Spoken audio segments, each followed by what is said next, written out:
அஸ்ஸலாமு அலைக்கும் கைஸ். ஒரு hotel style butter paneer masala எப்படி செய்யறதுன்னு இந்த வீடியோவில் பார்த்தலாம். ஒரு 3 டேபிள் ஸ்பூன் ஆயில் விட்டுட்டு 1.5 கட் பண்ணி வச்சிருக்க 3 ஆனியன், 3 டொமேட்டோ, 4 சில்லி, ஒரு கைப்பிடி அளவு கேஷ்யூ நட், கொஞ்சம் கிரேவிக்கு தேவையான அளவு உப்பு, இதெல்லாம் ஒன்றா சேர்த்து நல்லா நம்ம வணக்கி எடுத்துட்டு அதை வணக்கினதை ஆற விட்டுட்டு ஒரு மிக்ஸி ஜாரில் போட்டு ஃபைன் பேஸ்ட்டாக அரைச்சி எடுத்துக்கோங்க. ஃபைன் பேஸ்ட்டாக அரைச்சி எடுத்த பின்னாடி இன்னொரு பேனில் ஒரு பீஸ் பட்டர், கொஞ்சமாக ஆயில், 1 டீஸ்பூன் ஜீரகம், 2 டீஸ்பூன் சில்லி பவுடர், இதெல்லாம் சேர்த்து நல்லா மிக்ஸ் கொடுத்துட்டு நம்ம அரைச்சி வச்சிருக்க அந்த பேஸ்ட்டையும் ஊற்றிட்டு இந்த கிரேவிக்கு ஒரு 1/2 டம்ளர் தண்ணி ஊற்றுறேன். அந்த அளவுக்கு தண்ணி ஊற்றிட்டு ஒரு மூடி போட்டு மூடிடுங்க.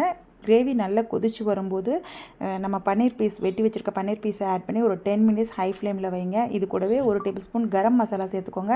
இதெல்லாம் சேர்த்து மூடி வச்சிட்ட பின்னாடி நமக்கு கிரேவி ரெடி ஆகும்போது எண்ணெய் பிரிஞ்சு தனியாக வரும். அப்படி வர ஸ்டேஜில் நம்ம கொஞ்சமாக கஸ்தூரி மேத்தியும், இந்த கிரேவிக்கு ஃபைனல் டச்சாக சுகர் கண்டிப்பாக ஆட் பண்ணணும்.